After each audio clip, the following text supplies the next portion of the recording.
guys, welcome back to our channel. So today we are here with a new topic, that is, you guessed it right, Army Day. So we are going to know a lot about Indian Army and why Army Day is celebrated on 15th January. So let's jump into the video.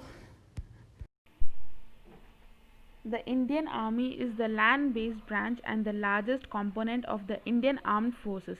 The President of India is the Supreme Commander of the Indian Army, and its professional head is the Chief of Army Staff (COAS), who is a 4-star general. 2 officers have been conferred with the rank of Field Marshal, a 5-star rank with its ceremonial position of great honor.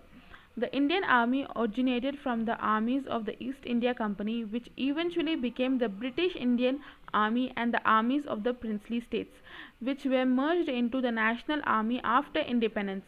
The units and regiments of the Indian Army have diverse histories and have participated in a number of battles and campaigns around the world, earning many battles and theatre honours before and after independence. The primary mission of the Indian Army is to ensure national security and national unity, to defend the nation from external aggression and internal threats, and to maintain peace and security with its borders. Its conduct humanitarian rescue operation during natural calamities and other disturbances such as Operation Surya Hope, and can also be requisitioned by the government to cope with internal threats. It is major component of the national power alongside the Indian Navy and the Indian Air Force. The Army has been involved in 4 wars with the neighboring Pakistan and 1 with China. Other major operations undertaken by the Army include Operation Vijay, Operation Meghdut, and Operation Catcus. The Army has conducted large peacetime exercises such as Operation Bastards and Exercise Shoot Wheel, and it has also been an active participating in numerous United Nations peacekeeping mission. The Indian Army is operationally and geographically divided into 7 commands, with the basic field formation being a division. Below the division level are permanent regiments that are responsible for their own recruiting and training. The Army is all volunteer force and comprises more than 80% of country's active defense personnel. It is the largest standing army in the world.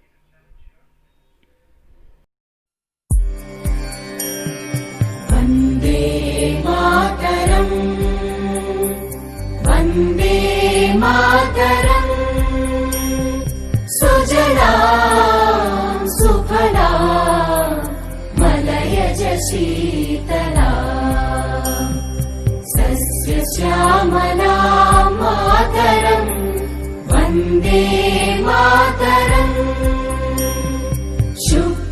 Jyotsna Pulakitayamini, Pullakusumita Drumadala Shobhini, Suhasini Sumadhura Bhashini, Sukhadam Varadam Mataram, Vande Mataram, Vande Mataram.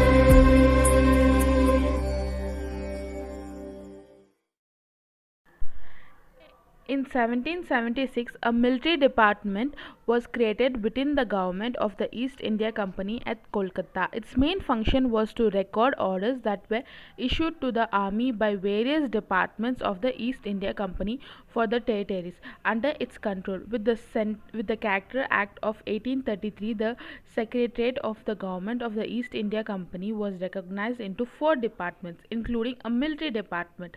The army in the Presidency of Bengal, Bombay, and Madras functioned as the respective presidency army until 1st April 1895, when they were unified into a single Indian Army. For administrative convenience, it was divided into 4 commands, namely Punjab including the Northwest Frontier, Bengal, Madras including Burma, and Bombay including Sindh, Quetta, and Aden. The British Indian Army was a critical force for maintaining the primacy of British Empire both in India and throughout the world. Besides maintaining the internal security of the British Raj, the army fought in many other theatres: the Anglo-Burmese Wars, the First and the Second Anglo-Sikh War, the First, Second, and the Third Anglo Afghan War, the First and the Second Opium War, and Boxer Rebellion in China and in Ambassia. ऐ वतन वतन मेरे आबाद रहे तू, ऐ वतन वतन मेरे आबाद रहे तू, मैं जहाँ रहूँ जहाँ में याद रहे तू, मैं जहाँ रहूँ जहाँ में याद रहे तू, ऐ वतन मेरे वतन, ऐ वतन मेरे वतन,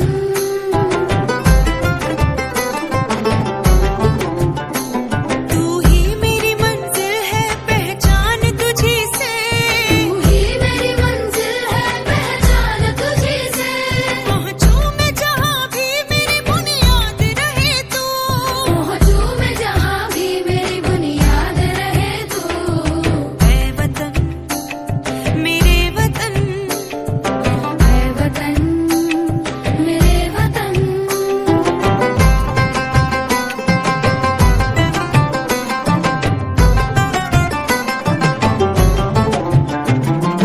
तुझ पे कोई गम की आँच आने नहीं दूँ, तुझ पे कोई गम की आँच आने नहीं दूँ, कुर्बान मेरी जान तुझ पे शाद रहे तू, कुर्बान मेरी जान तुझ पे शाद रहे तू, ऐ वतन वतन मेरे आबाद रहे तू, मैं जहाँ रहूँ जहाँ में याद रहे तू, ऐ वतन मेरे वतन, ऐ वतन मेरे वतन, ऐ वतन लब पे आती है दुआ बन के तमन्ना मेरी,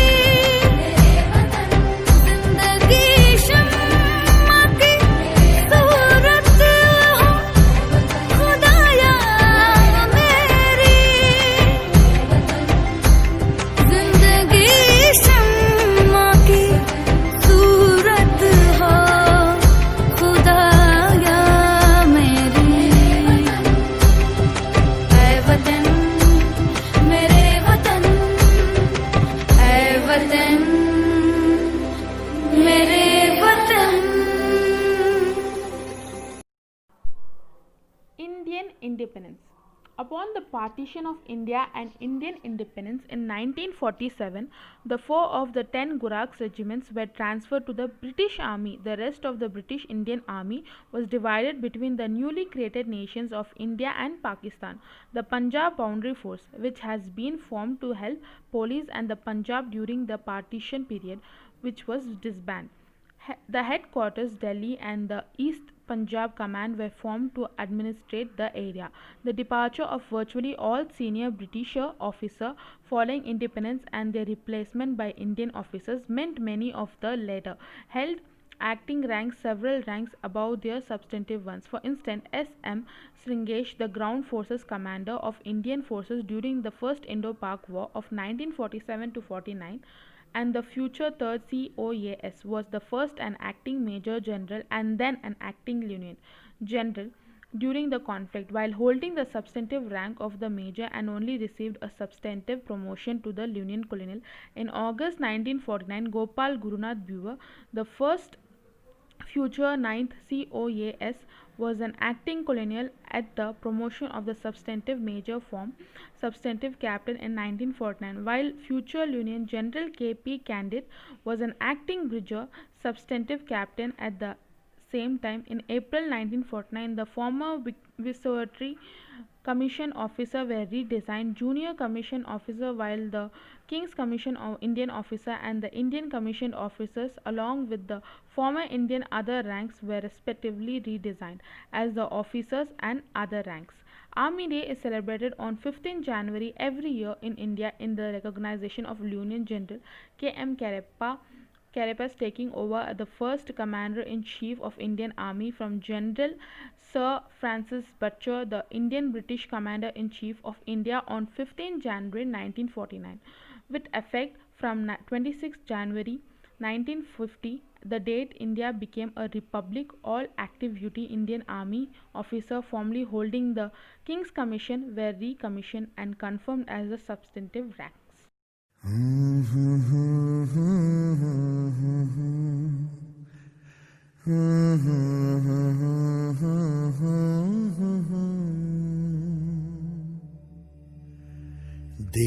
से है प्यार तो हर पल ये कहना चाहिए, मैं रहूं या ना रहूं भारत ये रहना चाहिए।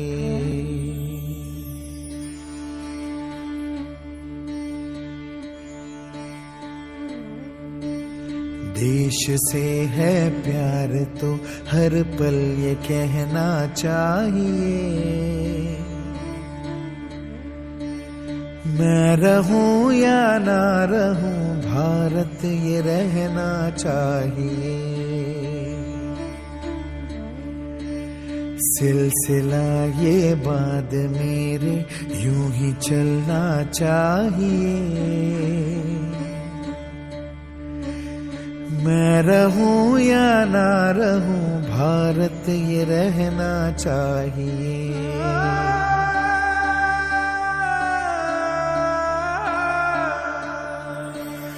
मेरी नस नस तार कर दो और बना दो एक सितार,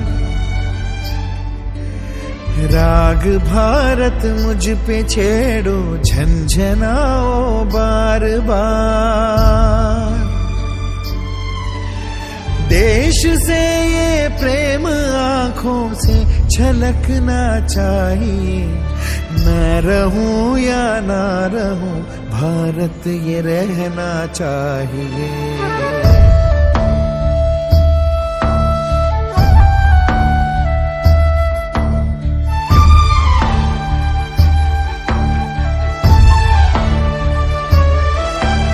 शत्रु से कह दो जरा सीमा में रहना सीख ले, ये मेरा भारत अमर है सत्य कहना सीख ले। भक्ति की इस शक्ति को बढ़कर दिखाना चाहिए, मैं रहूं या ना रहूं भारत ये रहना चाहिए।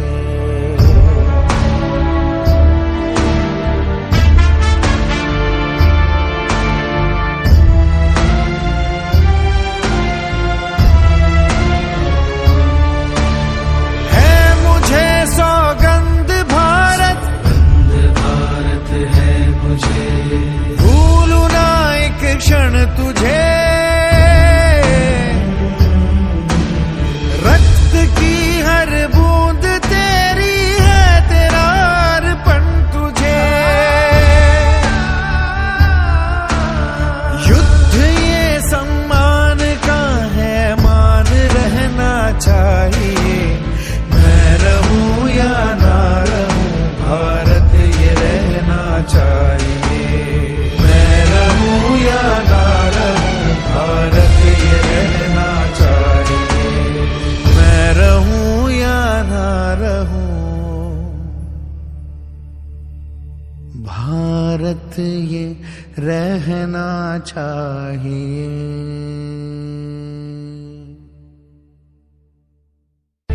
रहूं या ना रहूं भारत ये रहना चाहिए।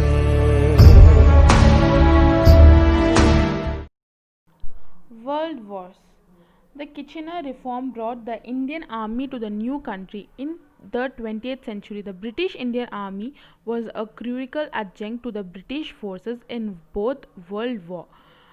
1.3 million Indian soldiers were served in World War I 1914-1918 with the Allies, in which 74,187 Indian troops were killed or missing in action. In 1915, there were a mutiny by Indian soldiers in Singapore. The United Kingdom made promises of self-governance to the Indian National Congress in return for its support, but regened and on them after the war, following which the Indian independence movement gained strength. The Indianization of the British Indian Army began with the formation of the Prince of Wales Royal Indian Military College at Dehradun in March 1912 with the purpose of providing education to the scions of the aristocratic and well-to-do Indian families and to prepare selected Indian boys for admission into Royal Military College, Sandhurst. Candidates were given to a King's Commission after passing out and were posted to one of the 8 units selected for Indianization. Because of the slow pace of Indianization, with just 69 officers being commissioned between 1918 and 1932, political pressures were applied, leading to the formation of Indian Military Academy in 1932 and the greater number of officers of Indian origin being commissioned.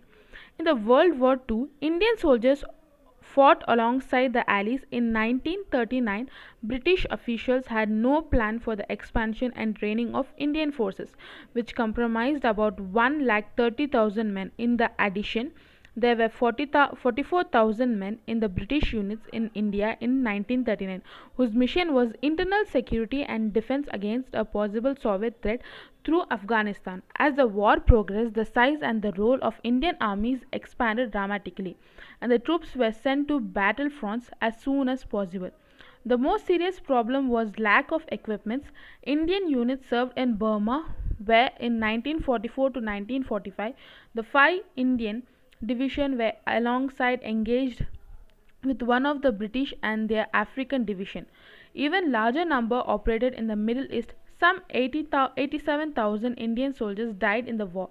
By the end of the war, it had become the largest volunteer army in the world of history, rising to over 2.5 million men in August 1945.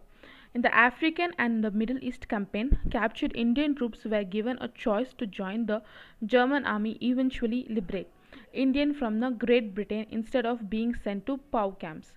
These men, along with Indian students who were in Germany when the war broke out, made up what was it called as Free India Legion. They were originally intended as pathfinders for German forces in Asia, but were soon sent to the Help Guard at the Atlantic Wall. Few who were part of the Free India Legion even saw any combat, and very few were ever stationed outside Europe. At its height, the Free India Legion has over 3,000 troops in its rank.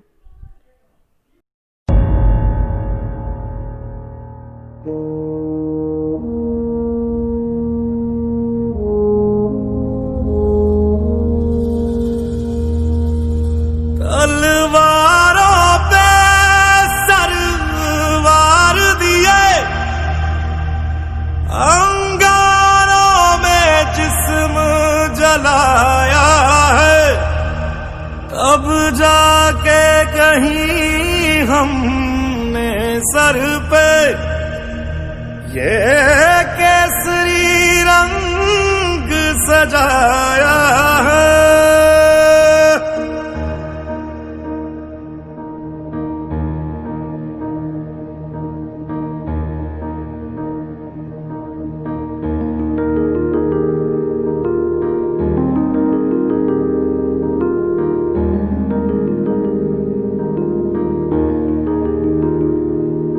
है मेरी ज़मीं अफसोस नहीं, जो तेरे लिए 100 दर्द सहे, महफूज रहे तेरी आन सदा, चाहे जान मेरी ये रहे ना रहे। मेरी ज़मीं महबूब मेरी, मेरी नस नस में तेरा इश्क बहे, फीका ना पड़े कभी रंग तेरा, जिस्मों से निकल के खून कहे।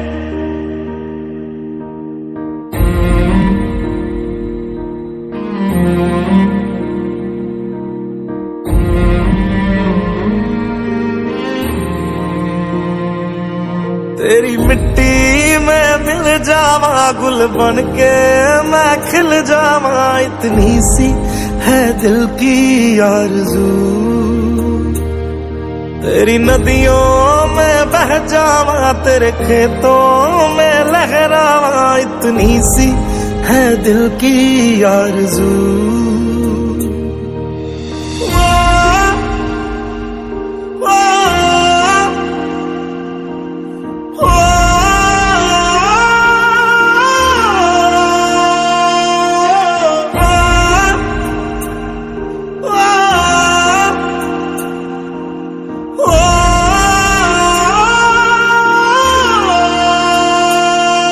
सरसों से भरे खलियान मेरे, जहाँ झूम के भंगड़ा पा न सका। आबाद रहे वो गांव मेरा, जहाँ लौट के वापस जा न सका। ओ वतना वे मेरे वतना वे, तेरा मेरा प्यार निराला था। कुर्बान हुआ तेरी असमत पे, मैं कितना नसीबों वाला था।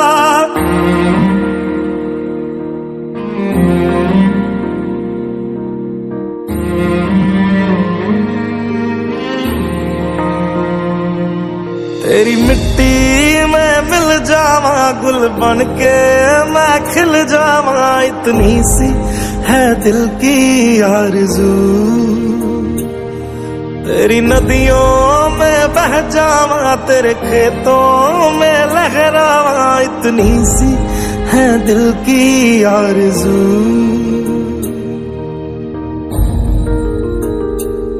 Kesari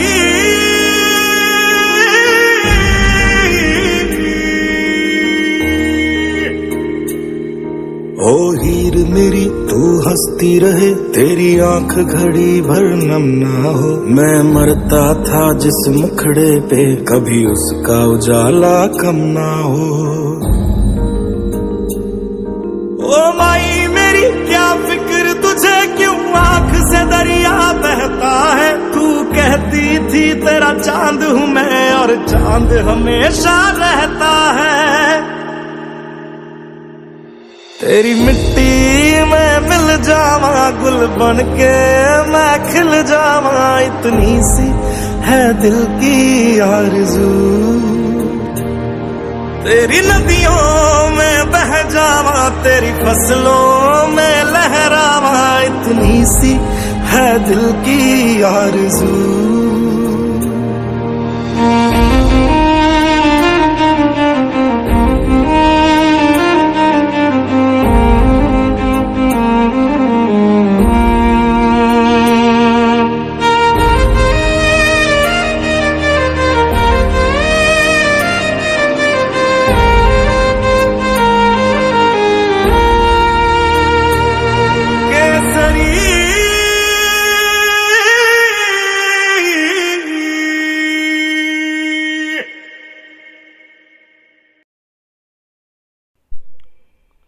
First Kashmir War. Immediately after independence, tensions between India and Pakistan erupted into the first of three full-scale wars between the two nations.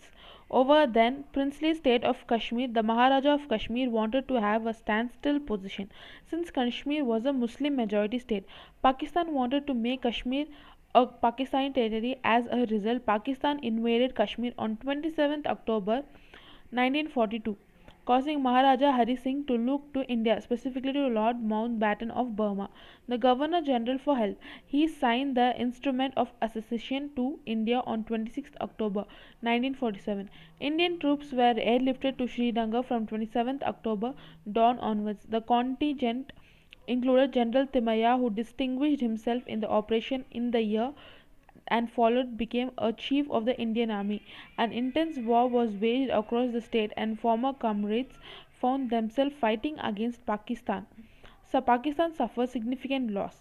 Its forces were stopped on the line formed, which is now called as Line of Control (LOC).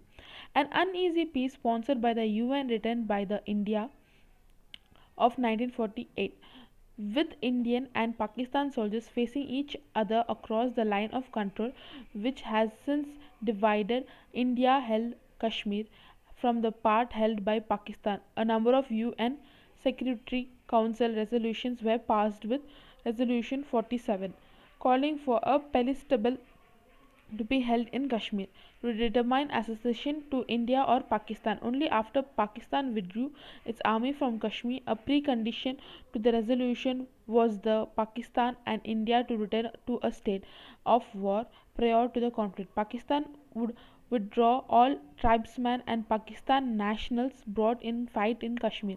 Pakistan refused to pull back, and there could be no further dialogue on fulfilling the UN resolution. Tensions between Pakistan and India, largely over Kashmir, have never been entirely eliminated.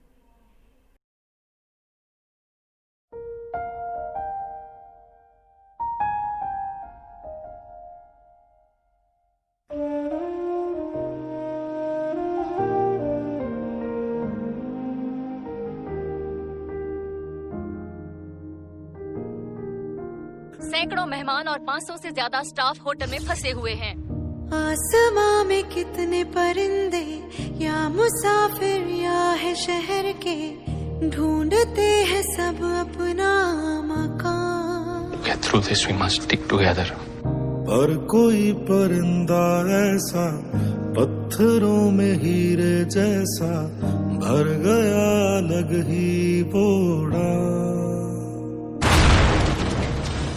उड़ा तेरी खातिर वो, रुका नहीं आखिर वो, चाहे जो भी हो उसका अंजाम।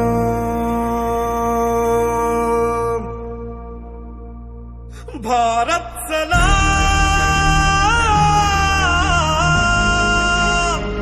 भारत सलाम,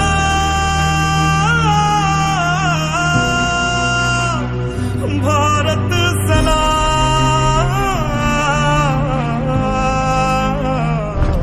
भारत तुझे सलाम।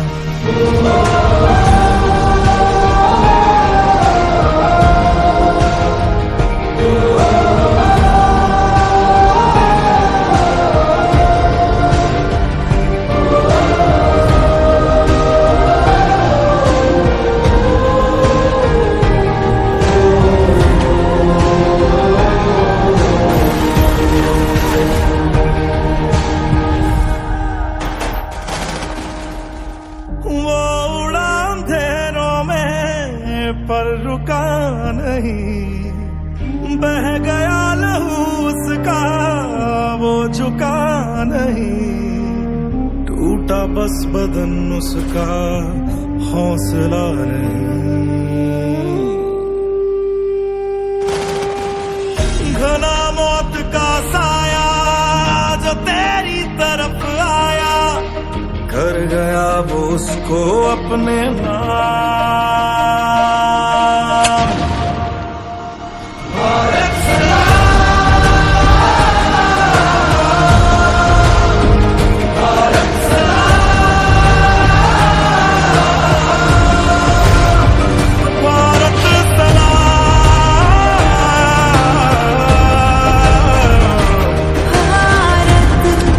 तुझे सलाम। भारत तुझे सलाम।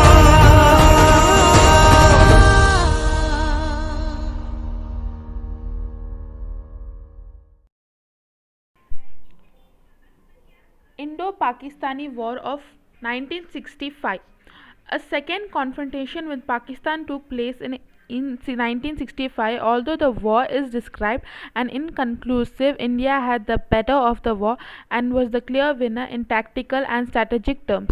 Pakistan President Ayub Khan launched Operation Gibaratar in August 1965, during which Pakistan paramilitary troops infiltrated into Indian administrative Kashmir and attempted to initiate India against in Jammu and Kashmir. Pakistan leaders believed that India, which was still recovering from the Sino-Indian War, would be unable to deal with military thrust and Kashmir rebellion. India reacted swiftly and launched a counter-offensive attack against Pakistan. In a reply on 1st September, Pakistan launched Operation Grand Slam, invading India's Chamjudian sector. In retaliation, the Indian Army launched a major offensive all alongside its border with Pakistan, with Lahore as its prime target. Initially, the Indian Army met with considerable success in the northern sector. After launching prolonged artillery barrages against Pakistan, India was able to capture three important mountain positions in Kashmir. By 9th September, the Indian Army had made considerable inroads into Pakistan. India had its largest haul of Pakistan tanks when an offensive by Pakistan's 1st Armed Division was blunted at the Battle of Asail Uttar, which took place on 10th September near Kimkaran. The biggest tank battle of the war was the Battle of Chawinda, the largest tank battle in history after World War II. Pakistani's defeat at the Battle of Asal Uttar hesitated the end of the conflict. At the time of the ceasefire declaration, India reported casualties of about 3,000. On the other hand, it was estimated that more than 3,800 Pakistani soldiers were killed in the conflict. About 200 to 300 Pakistani tanks were either destroyed or captured by India. India lost a total of 150 to 190 tanks during the conflict. The decision to return the pre-war position following the Takshika Declaration caused an outcry in New Delhi. It was widely believed that India's decision to attempt the ceasefire was due to political factors, not military, since it was facing considerable pressure from the United States and United Nations to cease hostilities.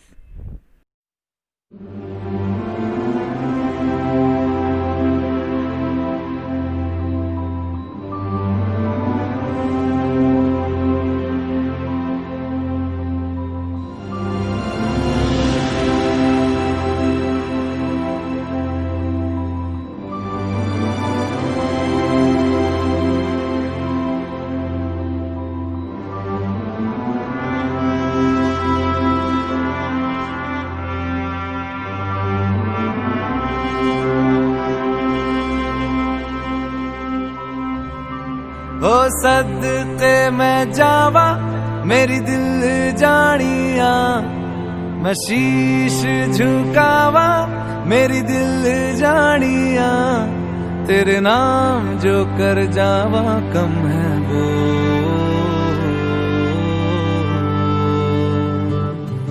तू सारे जहां से प्यारी मेरे भारत की बेटी है, सारे जहां पे भारी मेरे भारत की बेटी, दिल जान है शान हमारी मेरे भारत की बेटी, जीती रहो जीतती रहो।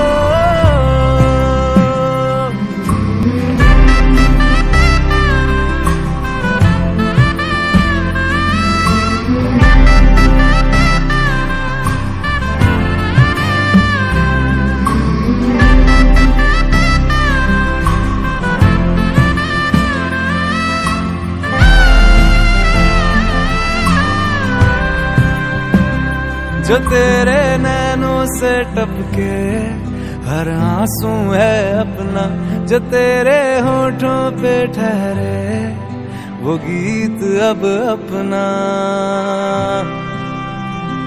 जो सीना तान के तू चल दे उठता है सर अपना, जा जी ले अपनी जिंदड़ी, सर पर हाथ है अपना, तेरा जो भी है सपना अब जिम्मा है अपना, सपने सच करने की तेरी बारी। ओ, तू सारे जहां से प्यारी मेरे भारत की बेटी है, सारे जहां पे भारी मेरे भारत की बेटी, दिल जान है शान हमारी मेरे भारत की बेटी, जीती रहो जीतती रहो।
Kargil War 1999.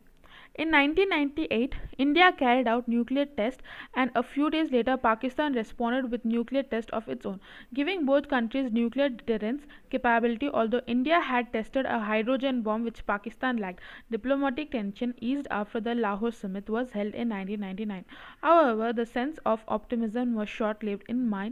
In mid-1999, Pakistan paramilitary forces and Kashmir insurgents captured the deserted but strategic Himalayan heights in the Kargil district of India. These had been vacated the Indian Army during the onset of inhospitable winter and were to reoccupied in spring. The troops that took control over these areas received important supports of both arms and supplies from Pakistan.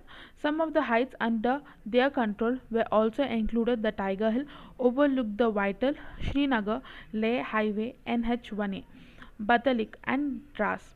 Once the scale of the Pakistani incursion was released, the Indian Army quickly mobilized after 2 lakh troops and Operation Vijaya was launched. However, since the heights were under Pakistan control, India was at a clear strategic disadvantage from their observation post.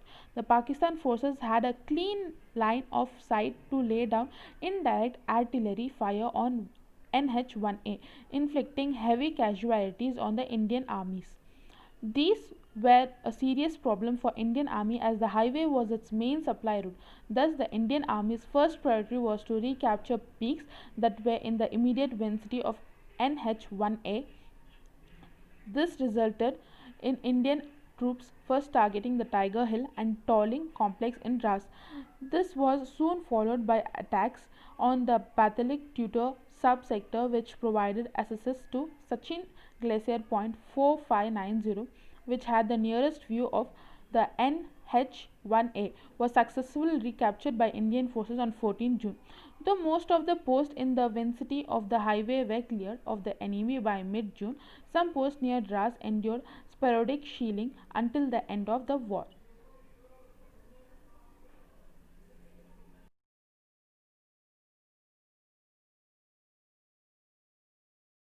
मैं लड़ जाना है लहू में एक चिंगारी, जिद से जुनू तक है जाना, हर कतरा बोल रहा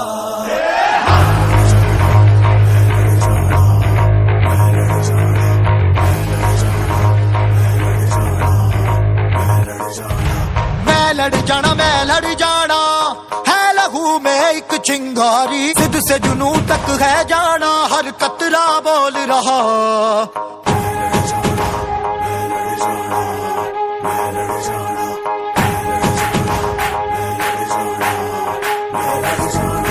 मैं लड़ जाना है लहू में एक चिंगारी, जिद से जुनू तक है जाना, हर कतरा बोल रहा। छल्ला फिरते बन के कफन जद तुरिया, तन के मौत नू वाचा मारे थर थर कंबदे सारे। छल्ला फिरते बन के कफन जद तुरिया, तन के मौत नू वाचा मारे थर थर कंबदे सारे।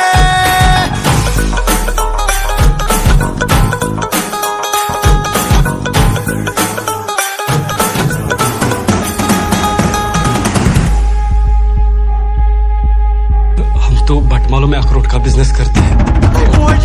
पूरे हमले में कौन कौन शामिल था? मुझे नाम चाहिए। ये दिल की मशाले जोश से जला के, जलती लपटों को हमने हाथों में है थाम लिया।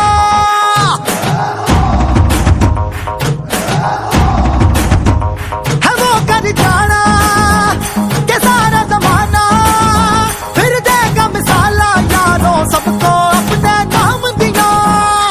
ओ मैं लड़ जाना है लहू में एक चिंगारी, जिद से जुनू तक है जाना, हर कतरा बोल रहा। छल्ला फिरते बन के कफन जद तुरिया, तन के मौत नू वाचा मारे थर थर कंबदे सारे। ओ छल्ला फिरते बन के कफन जद तुरिया, तन के मौत नू वाचा मारे थर थर कंबदे सारे। उन्हें कश्मीर चाहिए और हमें उनका sir. Are you ready, boys? Yes, sir. How's the judge? House जोश जय हिंद। मैं लड़ जाना जिद से जुनून तक है जाना। मैं लड़ जाना जिद से जुनून तक है जाना। मैं लड़ जाना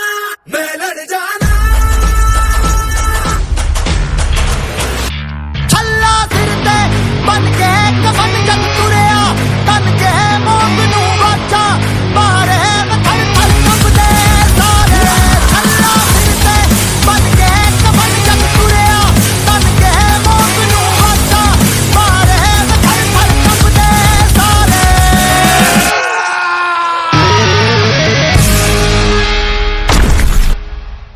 छल्ला सिर ते बन के कफन जग तुरिया तन के मोग नू वाचा मारे मैं थर थर कंबदे सारे। Army Day, India. Army Day is celebrated on 15 January every year in India in recognition of Field Marshal Kondandara M. Cariappa, then a Lieutenant General, taking over as the first Commander-in-Chief of the Indian Army from the General Sir Francis Butcher, the last British Commander-in-Chief of India on 15 January 1949. The day is celebrated in the form of parades and other military shows in national capitals, New Delhi, as well as headquarters of 15th January 2021. India celebrated its 73rd Indian Army in New Delhi Day. Army Day marks a day to salute the valiant soldiers who sacrificed their life to protect the country and its citizens. While celebrations take place across the country, the main Army Day parade is conducted in Cariappa Parade Ground in Delhi Cantonment. Gallantry Award and Sena medals are also awarded on this day. In 2020, 15 soldiers were presented with bravery awards. Paramveer Chakra and Ashoka Chakra awardees participate in the Army Day parade every year. Military hardware, numerous contingents, and combat display and a part of the parade. In 2020, Captain Tanya Shrigal became the first female officer to command an Army Day parade. जोश में चला जलजला चला अब रुकेंगे ना हम। डर मिटा चला सर उठा चला अब झुकेंगे ना हम।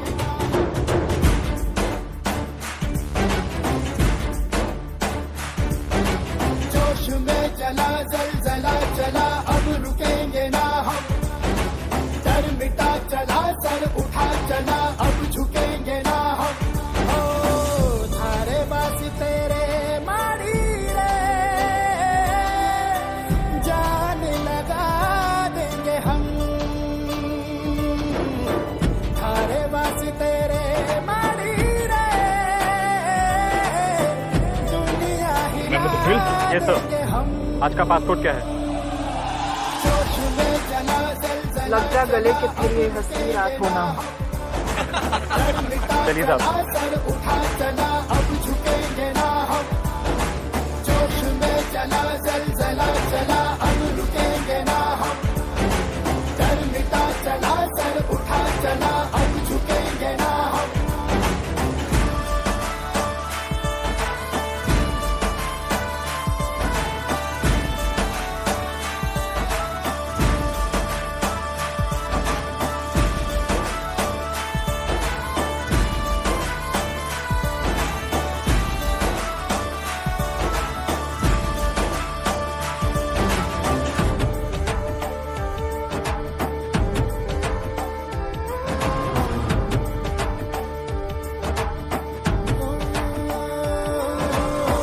ख्वाबों ने जैसे कि जंजीरें पहनी थी, आसमां से था फासला।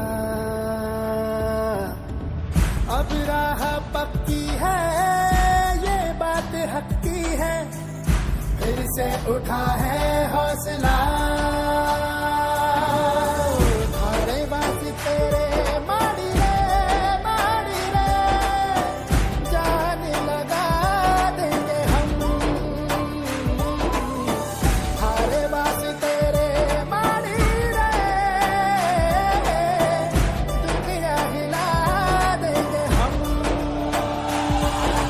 जोश जोश में चला जलजला चला अब रुकेंगे ना हम डर मिटा चला सर उठा चला अब झुकेंगे ना हम जोश में चला जलजला चला अब रुकेंगे ना हम डर मिटा चला सर उठा चला अब झुकेंगे ना हम